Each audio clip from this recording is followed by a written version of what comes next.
കേരള രാഷ്ട്രീയത്തിന്റെ ഹൃദയമിടിപ്പായിരുന്ന ഉമ്മൻചാണ്ടിയുടെ വിയോഗത്തിന് ശേഷം നടന്ന ഉപതെരഞ്ഞെടുപ്പിൽ റെക്കോർഡ് ഭൂരിപക്ഷത്തോടെയാണ് ചാണ്ടി ഉമ്മൻ നിയമസഭയിലെത്തിയത്. എന്നാൽ MLA എന്ന നിലയിലും അദ്ദേഹത്തിന്റെ പ്രവർത്തന ശൈലിക്കും ജനകീയ ഇടപെടലുകൾക്കും എതിരെ ഇപ്പോൾ ഭരണകക്ഷിയായ CPM രംഗത്തെത്തിയിരിക്കുകയാണ്. ഫെബ്രുവരി 28 മുതൽ മാർച്ച് 3 വരെ പുതുപ്പള്ളിയിൽ നടന്ന പുതുപ്പള്ളി ഫെസ്റ്റ് എന്ന പരിപാടിയാണ് ഈ പുതിയ രാഷ്ട്രീയ പോരിന് കളമൊരുക്കിയിരിക്കുന്നത്. പുതുപ്പള്ളി മണ്ഡലത്തിന്റെ സാംസ്കാരികവും സാമൂഹികവുമായ ഉന്നമനം ലക്ഷ്യമിട്ട് പുതുപ്പള്ളി ജനകീയ കൂട്ടായ്മ എന്ന പേരിൽ രൂപീകരിച്ച ഒരു സമിതിയാണ് ഈ ഉത്സവത്തിന് നേതൃത്വം നൽകിയത്. സിനിമാ താരങ്ങൾ ഉൾപ്പെടെയുള്ള പ്രമുഖർ പങ്കെടുത്ത കലാപരിപാടികൾ, പ്രദർശനങ്ങൾ എന്നിവ ഇതിന്റെ ഭാഗമായി നടന്നു. എന്നാൽ ഉത്സവത്തിന്റെ ഭാഗമായി മണ്ഡലത്തിലെ ആശാവർക്കർമാർ, തൊഴിലുറപ്പ് തൊഴിലാളികൾ, അംഗനവാടി ജീവനക്കാർ എന്നിവർക്കായി നടത്തിയ സാരി വിതരണമാണ് വലിയ രാഷ്ട്രീയ വിവാദത്തിന് തിരികൊളുത്തിയത്. ആയിരക്കണക്കിന് സ്ത്രീകൾക്ക് ഒരേ മാതൃകയിലുള്ള സാരികൾ വിതരണം ചെയ്ത് വരാനിരിക്കുന്ന തിരഞ്ഞെടുപ്പ് മുന്നിൽ കണ്ടുകൊണ്ടുള്ള വോട്ടുപിടുത്തമാണെന്നാണ് പ്രധാന ആരോപണം. CPM Puthuppally area secretary Subhash P. വർഗീസിന്റെ നേതൃത്വത്തിലാണ് ചാണ്ടി ഉമ്മനെതിരെ ഗുരുതരമായ ആരോപണങ്ങൾ ഉയർന്നിരിക്കുന്നത്. CPMന്റെ പ്രധാന ആരോപണങ്ങൾ ഇവയാണ്. സാരികൾ വാങ്ങുന്നതിനായി മാത്രം ഏകദേശം 2 കോടിയിലധികം രൂപ ചെലവഴിച്ചുവെന്നാണ് CPM ആരോപിക്കുന്നത്. ഇതിനു പുറമെ പ്രമുഖ താരങ്ങളെ എത്തിച്ചതുൾപ്പെടെ പരിപാടിയുടെ ആകെ ചെലവ് 5 മുതൽ 6 കോടി രൂപ വരെ വരുമെന്നും അവർ കണക്കുകൂട്ടുന്നു. ഇത്രയും വലിയ തുക എവിടെ നിന്ന് വന്നു എന്നതാണ് CPM ഉയർത്തുന്ന പ്രധാന ചോദ്യം. ഒരു MLA എന്ന നിലയിൽ ഇത്തരം ഫണ്ടുകൾ സ്വരൂപിച്ച രീതി സുതാര്യമല്ലെന്നും ഇതിന് പിന്നിൽ വൻകിട താല്പര്യങ്ങൾ ഉണ്ടെന്നും അവർ ആരോപിക്കുന്നു.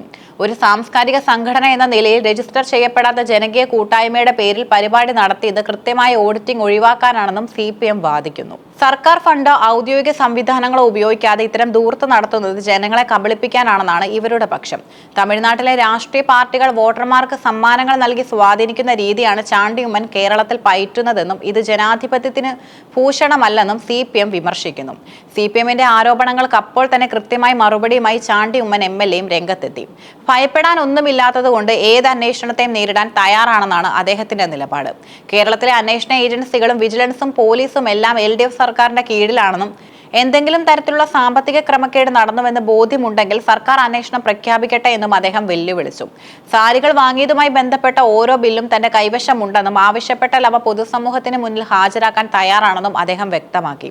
ജനകീയ പങ്കാളിത്തത്തോടെയും സ്പോൺസർഷിപ്പിലൂടെയുമാണ് ഇത്തരം പരിപാടികൾ നടത്തുന്നതെന്നും ഇതിൽ ഒളിച്ചുവെക്കാൻ ഒന്നുമില്ലെന്നും അദ്ദേഹം കൂട്ടിച്ചേർത്തു. മണ്ഡലത്തിലെ സാധാരണക്കാരായ തൊഴിലാളികൾക്കും സ്ത്രീകൾക്കും സന്തോഷം നൽകുന്ന പരിപാടികൾ നടത്തുമ്പോൾ അതിൽ രാഷ്ട്രീയം കലർത്തുന്നത് CPMന്റെ അസഹിഷ്ണുതയാണെന്നും MLA പരിഹസിച്ചു.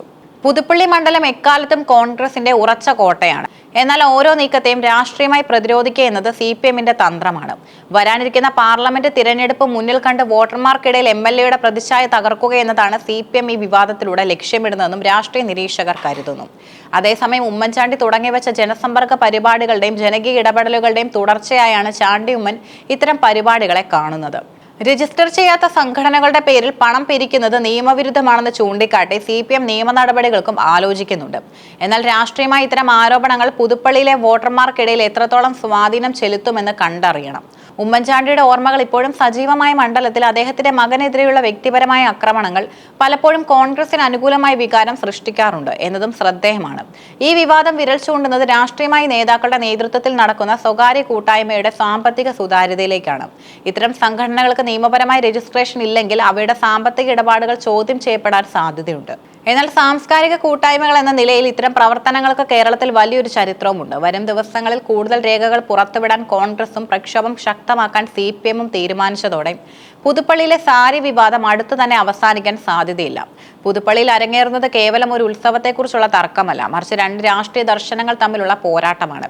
വികസനവും സേവനവും വോട്ടർമാരെ സ്വാധീനിക്കാൻ ഉപയോഗിക്കുന്ന രീതികളെ CPM വിമർശിക്കുമ്പോൾ ജനങ്ങളുടെ ജീവിതത്തിലേക്ക് ഇറങ്ങിച്ചെല്ലുന്നതിന്റെ ഭാഗമായാണ് ഇത്തരം പ്രവർത്തനങ്ങളെന്ന് കോൺഗ്രസും വാദിക്കുന്നു. സത്യം എന്തായാലും ഒരു ഉത്സവവും അതിലെ സാരി വിതരണം കേരള രാഷ്ട്രീയത്തിൽ ഇത്രയേറെ ചർച്ചയാകുന്നത് ഇതാദ്യമായാണ്. അന്വേഷണത്തിലൂടെ മാത്രമേ ഇതിലെ സാമ്പത്തിക ആരോപണങ്ങളുടെ നിജസ്ഥിതി പുറത്തു കൊണ്ടുവരാൻ സാധിക്കൂ.